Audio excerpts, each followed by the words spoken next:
Bus depot విషయంలో బంద్ సంపూర్ణంగా జరిగినందుకు చాలా సంతోషంగా ఉంది. అసలు ఈ సమస్య ఎందుకు వచ్చింది? 1998లో కేసీఆర్ శిలాఫలకం వేసిండు. ఇది 1993లోనే అది బస్ డిపో ఏర్పాటు చేస్తామని ఆర్టీసీ అధికారులు వచ్చి గ్రామ పెద్దలకు, మండలంలో ఉన్న సర్పంచులందరికీ విన్నవిస్తే రేషన్ కార్డుకి 5 రూపాయల చొప్పున వసూలు చేసి ఆర్టీసీకి డిపోకి ఇవ్వడం జరిగింది. ఇన్ని సంవత్సరాలు అయినది. 1994లో రిజిస్ట్రేషన్ చేసి ఇవ్వడం జరిగింది. 98లో రాస్తారోకోలు, ధర్నాలు అన్నీ జరిగినాయి. కార్యక్రమాలు, నిరాహార దీక్షలతో పాటు అన్నీ జరిగినాయి. అప్పటికి కూడా ఏమి రాకుండా ఖచ్చితంగా ఆయన చేస్తామన్న ఉద్దేశంతో అప్పుడు రవాణా శాఖ మంత్రిగా ఉన్న కేసీఆర్ మన నందిపేటకు వచ్చి బస్ డిపో ఏర్పాటు చేస్తామని చెప్పి శిలాఫలకం వేసి వెళ్ళడం జరిగింది. ఆ తర్వాత ఎన్నోసార్లు మెమోరాండంలు ఇచ్చినా కానీ ఫలితం లేకుండా పోయింది. ప్రభుత్వం కానీ ఎవరు కానీ పట్టించుకోకుండా, ఆర్టీసీ యాజమాన్యం కానీ ఎవరు కూడా పట్టించుకోకుండా కాలయాపన చేస్తున్నారు తప్ప ఇంకేం లేదు. 5 ఎకరాల 39 గుంటల భూమిలో ఇప్పుడు అది ఎట్లుందంటే పరిస్థితి అన్యాక్రాంతమైంది. పూర్తి అడవి, ఒక అటవీ శాఖను మరిపిస్తుంది. ఇంకా వేరే ఆలోచన ఏం లేదు. ఇక మొత్తం అది దాన్ని చూస్తే మొత్తం గలీజు వాసన, బాగా ప్రాబ్లం ఉంది. అది చూస్తేనే బాధ అనిపిస్తుంది. నందిపేట నడిబొడ్డున అటువంటి పరిస్థితి ఉండడం చాలా ఘోరమైన విషయం. ఈ విషయం చాలాసార్లు చెప్పినా కానీ పట్టించుకోకపోయేసరికి ఈరోజు హైకోర్టులో కేసు వేసినాను. ఆల్రెడీ ఒక 15 రోజులు అవుతుంది. హైకోర్టు కేసు సక్సెస్ కావాలనే ఉద్దేశంతో ప్రజల యొక్క ఇది కూడా ఉంది, ఇందులో సపోర్ట్ ఉంది అన్న ఉద్దేశంతో మేము ఈ రకంగా కూడా న్యాయస్థానాల మీద నమ్మకం ఉంది. అయినప్పటికీ ప్రజా ఉద్యమం కూడా కొనసాగించాలన్న ఉద్దేశంతో ఈరోజు బంద్ పాటించడం జరుగుతుంది. అందరూ కూడా షాపుల వాళ్ళు ఎటువంటి ఒత్తిడి లేకుండా స్వచ్ఛందంగా బంద్ చేసి మా అందరికీ సహకరించినందుకు చాలా సంతోషం. కానీ గవర్నమెంట్ కూడా ఈ నిర్ణయం విషయంలో తొందరగానే నిర్ణయం తీసుకోవాలని కోరుకుంటున్నాం. గట్టిగా ఈ బంద్కు సహకరించినటువంటి వ్యాపారస్తులు, నాయకులు అందరికీ పాదపాదన వందనాలు తెలుపుకుంటున్నాము. దీనికి సహకరించినటువంటి ఆర్టీసీ డిపో వారికి కూడా వందనాలు తెలుపుకుంటున్నాము. మనకు సహకరించినటువంటి పోలీస్ శాఖకు కూడా ధన్యవాదాలు తెలుపుకుంటున్నాము. మరియు ముఖ్యంగా 1994లో కొన్న భూమిని 98 వరకు చలనం లేకపోవడం అప్పుడు బీజేపీ పార్టీ అప్పుడు పూర్వ మండల అధ్యక్షుడు మన అన్నగారు ఆధ్వర్యంలో అప్పుడు బంద్ చేయడం జరిగింది. మరియు నిరాధ్యక్షులు రమేష్ గారు అమాని అధ్యక్ష కూర్చోవడం జరిగింది. అప్పుడు ముఖ్యంగా విషయం చెప్పేది ఏమిటంటే మన తెలంగాణ ప్రభుత్వం తొలి ఉద్యమానికి వచ్చినది కూడా ఏది లేదు, మనం తెచ్చుకున్నది కూడా ఏది లేదు. ఉద్యమం, తెలంగాణ ఉద్యమాన్ని తెలంగాణ సాధించుకున్నాలంటే తొలి ఉద్యమం మా సుడివారిపై ఎప్పుడో అటకెక్కిపోతే దాన్ని తీసిన యుద్ధనౌక కేసీఆర్ గారు తన ఆధ్వర్యంలో తెలంగాణని సాధించుకున్నాము.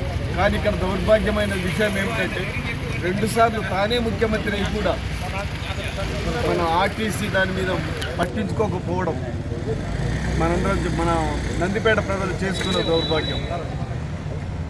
అంటే ఏ నాయకుడు కూడా దీన్ని లేవనెత్తలేదు. ఎప్పుడు కూడా దీన్ని చులకన చేసి మాట్లాడిన నాయకుడు తప్ప ఇక్కడ ప్రజలు పాడుతున్న బాధలను ఎవరు కూడా పట్టించుకుని నాయకుడు లేడు. ముఖ్యంగా ఎన్ని రోజులు చేసినా కూడా ఇంతేనా మన గతాన్ని మేము అనుకుంటుంటే ఎమ్మెల్యే గారికి చెప్పుకుంటే మన గోడును అక్కడ అసెంబ్లీలో వినిపించిన ఎమ్మెల్యే గారు ధన్యవాదాలు ఎమ్మెల్యే గారికి. మరియు మన ముఖ్యమంత్రి గారు కార్యశూరుడు మన తెలంగాణను సాధించి ఇస్తాడని అప్పుడు అనుకున్న ఎన్నో ఉద్యమాలు కూడా చేశారు. అలాగే ఇక్కడ ఉద్యమాలు చేస్తున్న బిడ్డలను చూసి, మా ప్రజల గోసను చూసి మాకు డిపోను సాధించి పెడతామని మాకు అనుమతి ఇవ్వాల్సిందిగా పత్రికా ముఖంగా తెలియజేస్తారు. స్థానికంగా నందిపేట మండల కేంద్రంలో ఈరోజు బంద్ కార్యక్రమం విజయవంతంగా జరుగుతూ ఉంది. ఉద్దేశం ఏమిటంటే గత 30 సంవత్సరాల నుంచి ఆర్టీసీ వారు మేము ఇక్కడ డిపో నిర్మాణం చేస్తామని అంటే వారిచి వారే వచ్చి మాకు స్థలం కొనియాలి, మేము నిర్మాణం చేస్తామని అన్న సందర్భంలో ప్రతి గడప గడపకు 5 రూపాయల చొప్పున ప్రతి మండల్ లెవెల్లో అన్ని గ్రామాలు ఎన్ని గ్రామాలు ఉన్నాయో అన్ని గ్రామాలలో డబ్బు వసూలు చేసి 5 ఎకరాల 36 గుంటల భూమిని వాళ్ళకు స్వాధీనం చేసి ఇవ్వడం జరిగింది. రిజిస్ట్రేషన్ కూడా జరిగిపోయింది. వాళ్ళు భూమిని ఆక్రమించుకున్నారు, రిజిస్ట్రేషన్ వాళ్ళ పేర్లో చూపించుకున్నారు. ఎక్కడ చూస్తే ఇక్కడ మా ఆస్తులు ఉన్నాయి అవి చూపించుకోవడానికే సరిపోయారు. కానీ ఇక్కడ డిపో నిర్మాణం చేస్తామన్న మాటను మాత్రం తుంగలో దొక్కేసి దానికి నిరసనగా ఎన్నోసార్లు ఉద్యమాలు జరిగినాయి. ఇప్పటికీ 30 సంవత్సరాలు గతించింది, అయినా కానీ వాళ్ళలో చలనం లేదు. ఇంతకుముందు ఎన్నోసార్లు మేము డిపో మేనేజర్ గారికి కానీ హైదరాబాద్ లెవెల్లో సెక్రటరియట్లో కూడా మేము ప్రయత్నం చేస్తే వాళ్ళు ఏమన్నారంటే మాకు ఎక్కడ చూసినా కానీ గంగా అనేది అడ్డం ఉన్నది, గోదావరి ఎటు చూసినా మాకు దూర ప్రయాణానికి మార్గం లేదని చెప్పడం జరిగింది. కానీ ఇప్పుడు ఈ రోజులలో మనకు ఉమ్మెడ గ్రామం నుంచి ఉమ్మెడ బ్రిడ్జి, గంగా పైన బ్రిడ్జ్ ఏర్పాటైంది. మహారాష్ట్ర నిర్మల్ జిల్లాలతోటి కూడా లింకప్ అయింది. ఎటు పోయినా కానీ దూర ప్రాంతాలకు సుదూర ప్రాంతాలకు ప్రయాణం చేసేందుకు వీలు కలిగింది. మీకు ఎంత రెవెన్యూ కావాలని అంత రెవెన్యూ దొరికే వీలున్నా కానీ మీరు అశ్రద్ధ వహిస్తున్నారు. 30 సంవత్సరాల నుంచి భూమిని ఆక్రమించుకొని మీ ఆధీనంలో పెట్టుకున్నారు తప్ప ఇక్కడ ఎలాంటి సౌలతులు లేవు. ఈవెందో నందిపేటలో బస్టాండ్లో మంచినీటి వసతి లేదంటే ఎంత సిగ్గుచేటు.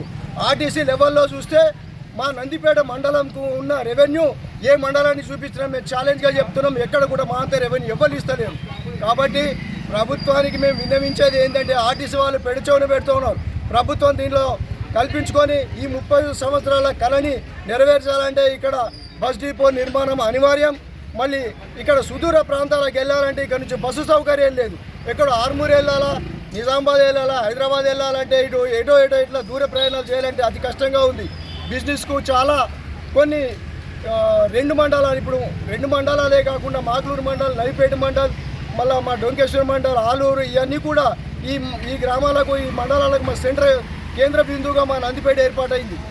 ఎక్కడ చూసినా జనరద్దీగా ఏర్పాటైంది. కాబట్టి ఇక్కడ జనసమూహానికి సంబంధించి డిపో ఏర్పాటు చేస్తే ఎక్కడ పోయేందుకు కానీ జనాలకు సౌకర్యంగా ఉంటుంది. కాబట్టి ఈ ఉద్యమాన్ని ఇంతటితో ఆపకుండా మేము ప్రతి గ్రామ పౌరులే కానీ మండల పౌరులే కానీ దీన్ని చాలా ఉధృతంగా చేసి మేము డిపో సాధించుకునేందుకు ఎంతటికైనా మేము తెగిస్తామని చెప్పి విన్నవిస్తున్నాము. గత 30 సంవత్సరాల క్రితము వాళ్ళే వచ్చి ల్యాండ్ తీసుకున్నారు. మేము కొనియడం వల్ల ఆ రోజులలో ఉన్నటువంటి రవాణా శాఖ మంత్రి చంద్రశేఖరరావు గారు భూమి పూజ చేసిపోయినారు. ఆయన 10 సంవత్సరాలు తెలంగాణ వచ్చిన తర్వాత ప్రభుత్వాన్ని ఏర్పాటు చేసి ముఖ్యమంత్రిగా అయినారు. ఆయన కూతురు ఇక్కడ నుంచి మా జిల్లా నిజామాబాద్ ఎంపీగా ఉండి కూడా ఇదే మార్గంలో ఎన్నోసార్లు ఈ వర్షాకాలంలో రోడ్డు సరిగా లేని సందర్భాలలో ఆమెకు విన్నవించడం డిపో నిర్మాణం మీ నాన్నగారు వచ్చి ఇక్కడ కొబ్బరికాయ కొట్టి భూమి పూజ చేస్తారు, దాన్ని మీరు కొనసాగించాలా, డిపో నిర్మాణకు చేయుతని ఇవ్వాలని చెప్పి ఆమె కూడా విన్నవించిన పెడచోన పెట్టిన సందర్భం. అదేవిధంగా వాళ్లకు ఆర్టీసీ వాళ్ళు వాళ్ళ భూమిని పూర్తిగా కట్టుదిట్టంగా ఉంచుకోవాలంటే అప్పుడు ఉన్నటువంటి మండవ వెంకటేశ్వరరావు మంత్రి గారి ఆధ్వర్యంలో 10 లక్షలు మంజూరు చేయించుకొచ్చినాము. ఆ డబ్బుతోటే ప్రహరీ కూడా నిర్మాణం చేసుకొని ఇప్పుడు వాళ్ళ హ్యాండ్ఓవర్లో ఉంచుకున్నారు తప్ప అక్కడ కొనసాగుతున్నటువంటి వ్యవహారాలు చూస్తే అసాంఘిక కార్యక్రమాలు జరుగుతున్నాయి. కాదు కుదరది అని అంటే ఈ ఉద్యమ సందర్భంలో మేము తెలియజేస్తున్నాం, డిపో నిర్మాణం చేస్తారా లేదా మా భూమి మాకు ఇచ్చేస్తారా? ఏదో ఒక పద్ధతి అవలంబించి మాకు డిపో నిర్మాణం చేస్తే మీరు మాట మీద నిలబడే వాళ్ళు అవుతారు, ప్రజలకు సేవ చేసే వాళ్ళు అవుతారు. ప్రభుత్వానికి కూడా ఇదే మాట విన్నవిస్తున్నాము, ఆర్టీసీ వాళ్ళకు కూడా ఇదే విన్నవిస్తున్నాం. ప్రతి ఒక్క పౌరుడు ఈ విషయంలో చాలా ఉద్రిక్తంగా ఉన్నారు, ఎంతకైనా తెగించే సందర్భం ఉన్నది. కాబట్టి ప్రభుత్వం చర్యలు తీసుకొని డిపో నిర్మాణం కంపల్సరీ ఏర్పాటు చేయాల్సిన పరిస్థితి ఉంది. కాబట్టి ఇది మా డిమాండ్గా మీకు తెలియపరుస్తున్నాం. జై. స్థానిక నందిపేట మండల కేంద్రంలోని చుట్టుపక్కల గల గ్రామాలు 36 గ్రామాలు గలవు. కాబట్టి 36 గ్రామాలకు రాకపోకలు నందిపేట మండల స్థానిక కేంద్రం నుంచే కొనసాగుతాయి. కాబట్టి ప్రతి ఒక్క సామాన్యుడు కానీ ప్రతి ఒక్క మనిషి అభ్యర్థి మన స్థానికంగా ఉన్న ఏదైతే నందిపేట మండల పరిధిలో ఉన్న ప్రతి ఒక్క గ్రామ ప్రజలకు కానీ మరియు 30 సంవత్సరాల నుంచి ఇక్కడ కొనసాగుతున్నటువంటి ఇక్కడ ఏదైతే బస్ డిపో నిర్మాణం గురించి నందిపేట మండల కేంద్రంలోని వాళ్ళు నిరంతరంగా వాళ్ళ యొక్క ఉద్యమాన్ని కొనసాగిస్తూనే ఉన్నారు. ఇట్టి ఉద్యమాన్ని ప్రతి ఒక్క ఉద్యమకారుడికి తెలుసు కాబట్టి అప్పటి నుంచి ఇప్పటి వరకు ప్రతి ఒక్క నందిపేట మండల కేంద్రంలోని ప్రతి ఒక్క ఇంటి నుంచి కానీ, ప్రతి ఒక్క గడప నుంచి కానీ, ప్రతి ఒక్క గ్రామం నుంచి కానీ ప్రతి ఒక్కడికి స్థానికంగా డిపో అయితే అన్ని వేళలా అందరికీ సమకూలంగా ప్రయోజనాలు చేకూరుతాయని చెప్పేసి, అదేవిధంగా రాకపోకలకు, అదేవిధంగా ప్రతి గ్రామం నుంచి కానీ, నిజామాబాద్ డిపో నుంచి కానీ, ఆర్మూర్ డిపో నుంచి కానీ ప్రతి ఒక్కరికి అన్ని విధాలుగా సమయపాలన చేకూర్చి అందరికీ సమానంగా సమయపాలనలోని వాళ్ళ యొక్క విధుల్ని చేకూర్చి, అదేవిధంగా స్థానికంగా ఉన్నటువంటి ఏదైతే ఉన్నటువంటి నందిపేట మండల కేంద్రంలోని ప్రతి గ్రామం, ప్రతి ఇంటి నుంచి గడప గడపాన 5 రూపాయల చొప్పున ఇక్కడ ఏదైతే చేకూర్చి, మరియు అదేవిధంగా మరియు నందిపేట మండల కేంద్రంలోని ప్రతి మా స్థానికంగా ఉన్నటువంటి నందిపేట మండల స్థానిక అభ్యర్థులు వాళ్ళు నిరాదీక్షను కూడా చేపట్టడం జరిగింది. ఇట్టి నిరాదీక్షకు ప్రతి ఒక్క గ్రామం నుంచి కానీ, ప్రతి ఒక్క గ్రామం నుంచి కానీ, ప్రతి మండల కేంద్రం నుంచి కానీ ప్రతి ఒక్కళ్ళు అన్ని వేళలా వాళ్ళకు సమకూర్చడం చేకూర్చడం జరిగింది. అదేవిధంగా నిన్న ఏదైతే జరిగిందో ఎమ్మెల్యే స్థానికంగా మా అసెంబ్లీ నియోజకవర్గ ఇన్ఛార్జి పైడి రాకేష్ రెడ్డి గారికి కూడా ఇట్టి విషయాన్ని మేము స్థానికంగా తెలియజేయడం జరిగింది. ఇట్టి విషయాన్ని అసెంబ్లీలో గలం ఎత్తి మా స్థానిక ఫైర్ బ్రాండ్ ఆర్మూర్ ఎమ్మెల్యే పైడి రాకేష్ రెడ్డి గారు దీన్ని ప్రస్తావించి శాసనసభ్యుల గారికి అందరికీ తెలియజేయడం జరిగింది. అదేవిధంగా ఇట్టి డిపో నిర్మాణం కొరకు అందరూ సమిష్టిగా కృషి చేసి ఇట్టి నిర్మాణానికి ప్రతి ఒక్కరు చేకూర్చి తమంతో బాధ్యతగా ప్రతి ఒక్క అభ్యర్థి ప్రజలు వాళ్లకు సమిష్టిగా చేకూర్చాలని చెప్పేసి, మరియు ఇక్కడ ఏదైతే ఉందో నందిపేట గ్రామ ప్రజల తరఫున 1984లో భూమి కేటాయించడం జరిగింది.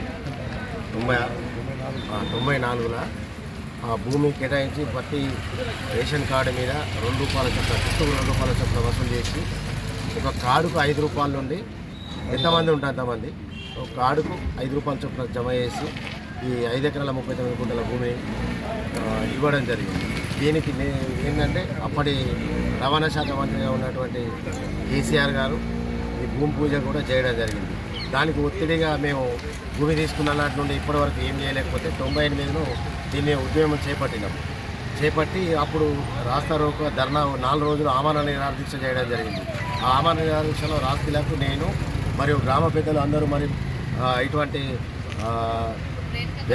వ్యాపారవేత్తలు అందరూ కూడా 4 రోజులు సహకరించడం వల్ల ఆ ఉద్యమం సంపూర్ణం జరిగింది. దానికి ఆమెగానే ఈ యొక్క జాగకు తిరువల కాంపౌండ్ వాళ్ళకు అప్పుడు మానవ వెంకటేశ్వరరావు మంత్రిగా ఉన్నప్పుడు కేటాయించి దానికి తిరువల ప్రారీ కూడా పెట్టడం జరిగింది. అప్పుడు మాకు విరామం ఇచ్చేటప్పుడు ఏంటంటే హామీ ఇచ్చారు, ఇది త్వరలోనే పనిచేస్తామని చెప్పేసి ఆ మాత్రం అప్పుడు ప్రారీ కూడా పెట్టడం జరిగింది. అప్పటి నుండి ఇప్పటి వరకు కూడా ఏం మళ్ళా పునర్జీవం పోసుకోలేదు. దీనికి గవర్నమెంట్కు మేము అప్పీల్ చేసేది ఏంటంటే ఇంతకుముందు మనకు రవాణా లేకుండే ఇప్పుడు మనకు ఉమ్మడి పెంచు కావడం వల్ల ఇటు బైన్సా కానీ, ఇటు ఆదిలాబాద్ కానీ, నిర్మల్ కానీ ఈ చుట్టుపక్కల ఉన్నటువంటి గ్రామాలకు రాకపోకలు పెరిగినాయి. కాబట్టి దీన్ని ఖచ్చితంగా గవర్నమెంటు ఆధీనంలో తీసుకొని దీన్ని బస్ డిపో నిర్మించాలని ఈ నందిపేట ఉమ్మడి మండల ప్రజల యొక్క ఆకాంక్షని నెరవేరుస్తారని మా ఎమ్మెల్యే గారు కూడా మొన్న అసెంబ్లీలో మాట్లాడడం జరిగింది నిన్న. దానికి కూడా కృతజ్ఞతలు చెప్తున్నాం. అధికారులు కూడా చొరవ తీసుకొని దీన్ని వెంటనే బస్ డిపో నిర్మాణం చేపట్టగలరని మరి మా యొక్క విజ్ఞప్తి. దీనికి ఇంతటితో ఆపివేయము.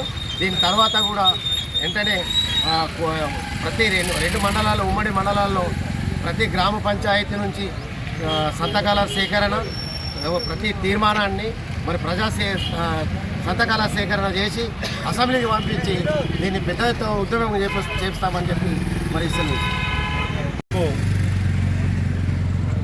ఉద్యమ కార్యవాహన కమిటీకి ముందుగా శుభాకాంక్షలు. వారి ఉద్యమానికి మేము ఎప్పుడు ఎల్లవేళ్ళని తోడుంటాం. అలాగే నందిపేట మండల కళ 30 సంవత్సరాల కళ, ఖచ్చితంగా దీన్ని అందరూ కూడా సహకరించి దీన్ని నెరవేర్చాలి. ఎందుకంటే ప్రతిసారి కూడా నందిపేట నుంచే ఆర్టీసీకి ఆదాయం ఎక్కువ ఉంటుందని చెప్పేసి అంటారు, కానీ నందిపేటకి ఏం చేస్తలేరు.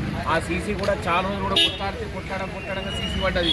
దయచేసి ఆర్టీసీ వాళ్ళు ఆలోచించాలా. నందిపేటకు డిపో చాలా ఇంపార్టెంట్, నందిపేటకు ఖచ్చితంగా డిపో కావాలి. అలాగే ఈ ఉద్యమంలో దయచేసి ఏదైతే నిర్వహణ కమిటీ ఉందో అలాగే నందిపేటలో ఉన్న అన్ని సంఘాలు పార్టీలకు అతీతంగా మేమందరం కూడా మీ వెన్నంటే ఉండి ఈ డిపోను సాధించుకున్న దాకా వదిలేదు. ఖచ్చితంగా రానున్న రోజులలో 100% ఈ డిపో నిర్మాణాన్ని మేము నిర్మించుకుంటాం. అందరూ కూడా సహకరించాలని చెప్పేసి మనం చేస్తాం. ఈ బంధు ప్రజల యొక్క ఆకాంక్ష, ఇక్కడ బస్సు డిపో కావాలని. ఈ బంధుకు పిలిపించినందుకు మొదట ఆ పిలిపించిన వారికి ధన్యవాదాలు తెలియజేస్తున్నాను. ఎందుకంటే దాదాపు ఇది ప్రజల ఆకాంక్ష. ప్రజలు దాదాపు నేను కూడా ఒక కమిటీ సభ్యునప్పుడు పైసలు వసూలు చేసినప్పుడు రామాగౌడ్ కావచ్చు, లేకుంటే దత్తాపూర్ మోహన్ రెడ్డి కావచ్చు, వీళ్ళందరూ కూడా కార్డు మీద పైసలు వసూలు చేసి బస్ డిపో కావాలని కోరుకున్నాం. కాబట్టి బస్ డిపో ఎందుకు నిర్లక్ష్యం చేసిర్రు అంటే దీనికి రవాణా సరిగా లేదని నిర్లక్ష్యం చేసిర్రు. ఇప్పుడు మనం ఉమ్మడి నుంచి బ్రిడ్జ్ అయింది, దాదాపు నిర్మల్ కావచ్చు, ఆదిలాబాద్ కావచ్చు, ప్రతి ప్రాంతానికి వెళ్ళే రహదారి అయింది. కాబట్టి ఇప్పటికైనా ఏదైతే ఉమ్మడి మండలాలు డొంకేశ్వర్ కావచ్చు, నందిపేట కావచ్చు, ఈ ప్రజలందరూ కూడా ఎక్కువ ప్రయాణాలు చేస్తున్నారు. కాబట్టి బస్సులు ఇక్కడ పెడితే చాలా మంచిగా ఉంటుంది. బస్ డిపో వెంటనే నిర్మాణం చేయాలా, ఇది ప్రజల ఆకాంక్ష. ప్రజలు ఏదైతే కోరుకుంటారో దానికి పూర్తిగా మద్దతుగా మేము ఎప్పటికైనా నిలబడతాం, ఎంతకైనా తెగిస్తామని చెప్పేసి ఈ సందర్భంగా తెలియజేస్తూ, అట్లాగే దాదాపు బస్ డిపో ఒకటి కాకుండా హైదరాబాద్ బస్సు నడిచేది ఇక్కడ నుంచి. ఆ హైదరాబాద్ బస్సు కూడా లేదు ఇప్పుడు. దాదాపు నిజామాబాద్ నుంచి 9:30-10 అయితే కథం బస్సులు ఉండవు ఇక్కడికి. కాబట్టి అట్లా చాలా కష్టమవుతుంది. ఒకవేళ బస్ డిపో నిర్మిస్తే మేము ఎప్పుడంటే అప్పుడు రావడానికి వీలుంటుంది. కాబట్టి వెంటనే ఈ ప్రజల యొక్క ఆకాంక్షను నెరవేరుస్తారని ప్రభుత్వానికి, అంటే ఎన్నో ప్రభుత్వాలు వచ్చినప్పటికి కూడా ఈ పని చేయడం లేదు. అట్లాగే వెంటనే ఈ ప్రభుత్వమైనా కానీ చేయాలని డిమాండ్ చేస్తున్నాం. ఈ కార్యాచరణ కమిటీ ఏదైతే పిలిపిస్తుందో రాస్తారోకో కావచ్చు, ప్రతి దాంట్లో మేము పాల్గొంటామని, ఇది సాధించే వరకు మేము ఎంటుంటామని తెలియజేస్తూ నమస్కారం. మీడియా మిత్రులకు నమస్కారం. ఈరోజు నందిపేటలో బంధు చేయడానికి కారణం ఒకే ఒకటి, బస్ డిపో కోసము. బస్ డిపో కొరకు 93లో ప్రత్యేక గ్రామం నుంచి, ప్రత్యేక కుటుంబం నుంచి, ప్రత్యేక వీధ కుటుంబం నుంచి కూడా చందాలు వేసి ల్యాండ్ కొనివ్వడం జరిగింది బస్ డిపోకు. వారు ప్రతి గ్రామ పంచాయతీకి వచ్చి మీకు మండల హెడ్ క్వార్టర్లో మంచి సెంటర్ ఉంది, మీకు బస్ డిపో నిర్మిస్తాము, ల్యాండ్ కొనివ్వండి అని చెప్పి ఆర్టీసీ వాళ్ళే వచ్చి మాకు రిక్వెస్ట్ చేయడం జరిగింది. అయినా మేము కష్టమనుకోకుండా ప్రతి ఇంటికి ప్రతి రేషన్ కార్డు మీద జుట్టుకు 2 రూపాయల చొప్పున, ఎంతమంది ఉంటే అంతమంది 2 రూపాయల చొప్పున, 5 ఉంటే 10 రూపాయలు, 2 మంది ఉంటే 5 రూపాయలు, ఇంకా అందరూ కూడా జమ చేసి ఆ ల్యాండ్ పొందడం జరిగింది. తర్వాత వాళ్ళకి హ్యాండ్ ఓవర్ చేయడం జరిగింది. వాళ్ళు వచ్చారు, హ్యాండ్ ఓవర్ చేసుకున్నారు. సరే మేము ప్రయత్నాలు చేస్తాం సార్ ఈ డిపో కోసము, మేము కూడా ముందుకు వస్తామని చెప్పాలని డిపో మేనేజర్ కాదు, ఆర్ఎంఎం కానీ. తర్వాత 98లో మేము 2-3 సార్లు ఆ డిపోకి వెళ్తే లేదు సార్ మా పరిధిలో లేదు, మా పరిధిలో లేదని చెప్పడం జరిగింది. అప్పుడు మేము ఒక నిర్ణయం తీసుకుని ఏం చేశామంటే 98లో 5 రోజులు ఆమరణ నిరాహార దీక్ష తీసుకున్నాం. అందరూ కూడా వ్యాపారస్తులు కానీ, ప్రజలు కానీ, యువకులు కానీ, మహిళా సంఘాలు కానీ అందరూ కూడా మాకు సహకరించారు. 5 రోజులు కూడా బంధు సంపూర్ణంగా మద్దతు ఇచ్చారు. మీకోసం మేము, మా కోసం మీరు అన్నట్టుగా ఇక్కడ కూడా అర్జుడు జరగకుండా ప్రజలు కూడా మాకు చాలా కోఆపరేషన్ చేశారు. తర్వాత మేము ఆర్ఎం గారిని కలిస్తే, సార్ మాకు మీకు డిపో ఇస్తామని చెప్పి అన్నాము, కానీ మాకు రూట్లో కరెక్ట్ అవైలబుల్ ఐడియా లేవు సార్ అని చెప్పి అంటే, అట్లా అనుకుంటే సార్ మా ల్యాండ్ మాకు ఇచ్చేయండి, మీకు అవైలబుల్గా రూట్ లేనప్పుడు మా ల్యాండ్ మాకు ఇచ్చేయండి అని చెప్పి ఆర్ఎం గారితో మేము చేయడం జరిగింది. సార్ అట్లా కాదు సార్, ఉన్న ప్రభుత్వంలో మీ ఎమ్మెల్యే గారికి, సీఎం గారికి మంచి దోస్తా ఉంది, ఒక రైట్ హ్యాండ్ మనిషి. మీ మాండవ్ గారితో సీఎం గారికి మంచి సంబంధాలు ఉన్నాయి, మాండవ్ గారితో చెప్పిస్తే అయిపోతుండొచ్చేమో అది ఆర్ఎం గారు అన్నారు. తర్వాత రాజకీయమే అధికారులు వచ్చారు కదా సార్, అధికారికంగా మీకు ఇచ్చాం కాబట్టి మీకు అడుగుతున్నామంటే, అధికారికంగా మేము వచ్చాం మాకు ఇచ్చారు, కానీ రాజకీయంగా అయితే మనం పాల్గొనాలి సార్ అని చెప్పి అట్లా పాల్గొనడం జరిగింది. మన మాండవ వెంకటేశ్వర కూడా కలవడం జరిగింది. పరిస్థితి ప్రయత్నం చేస్తా అని చెప్పి ఆయన కూడా వాగ్దానం చేయడం జరిగింది. ఆర్ఎం గారు కూడా ఏమన్నారంటే మాకు రూట్ లేవని చెప్పి అంటే మేము బాధపడ్డాం. తర్వాత మాట్లాడ మాకు ఇచ్చేయండి సార్, మీకు అవసరం లేనప్పుడు. ఏదన్నా మేము గర్ల్స్ హాస్టలా, గర్ల్స్ హై స్కూలా, లేదా గ్రౌండ్ కోసమా, ప్లే గ్రౌండ్ కోసమా చేసుకుంటామని చెప్పంటే, సార్ ఇచ్చింది మేము మా చేతిలో ఉండదు, తీసుకోవడమే మాకు గుర్తు, కానీ ఇవ్వడం మాకు తెలియదు అని చెప్పంటే అది ఎట్లా సార్ అర్థం కాదు. తీసుకోవడం గుర్తు, ఇవ్వడం తెలియదు అంటే అది కరెక్ట్ కాదు. మేము కొనిచ్చే భూమి మాకు ఇవ్వడానికి మీకేముంది బాధ? మీరు కొనలేదు, డిపార్ట్మెంట్ పరంగా కొనలేదు కానీ ఆర్ఎం గారితో జర గట్టిగా మాట్లాడితే, సార్ మేము ఏం చేయము సార్, మీకు చెప్పి మేము పంపిస్తాం, మా చేతిలో పని కాదు అని చెప్పడం జరిగింది. అప్పటి నుంచి ఇప్పటి వరకు మధ్యలో వచ్చి రవాణా శాఖ మినిస్టర్ గారు, మాజీ ముఖ్యమంత్రి చంద్రశేఖరరావు గారు వచ్చి రవాణా శాఖ మినిస్టర్గా ఉన్నప్పుడు ఇక్కడ శిలాఫలకం వేయడం జరిగింది. మేము కూడా ప్రయత్నం చేస్తా అని చెప్పి అప్పటి నుంచి ఇప్పటివరకు 2 టర్ములు సీఎం అయినా కానీ నందిపేట మర్చిపోయారు. గతంలో ఎమ్మెల్యే కూడా మర్చిపోయాడు, గతంలో ముఖ్యమంత్రి కూడా మర్చిపోయాడు. కాబట్టి వారికి ఒక సూచనగా మేము కోరడం ఏంటంటే, మీ హయాంలో కాకుండా మీ కాంగ్రెస్ హయాంలో ఉన్నా కానీ బస్ డిపో కావాలని చెప్పని అందరం కోరుకుంటున్నాం. ఆ కోరిక మేరకు ఈరోజు బంధువులు కూడా పూర్తిగా వాళ్ళు మాకు సపోర్ట్ ఇచ్చి మీ ఎంబడ మేము ఉన్నామని చెప్పని మద్దతు ఇవ్వడం జరిగింది. అందరికీ కృతజ్ఞతలు చెప్తున్నాం. అందులోనూ నా ఎమ్మెల్యే గారు కూడా నిన్న అసెంబ్లీలో కూడా కొన్ని విషయాలు మా బస్ డిపో మేజర్ విషయం బస్ డిపో గురించి కూడా బాగా గట్టిగా మాట్లాడిండ్రు. రవాణా శాఖ మినిస్టర్ గారితో రవాణా శాఖ మినిస్టర్ గారు కూడా నోటెడ్ చేసుకుందాం సార్ అని చెప్పన్నారు.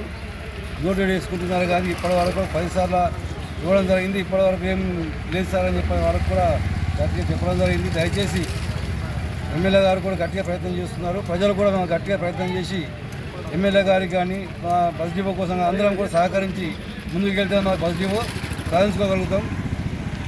జై భారత్.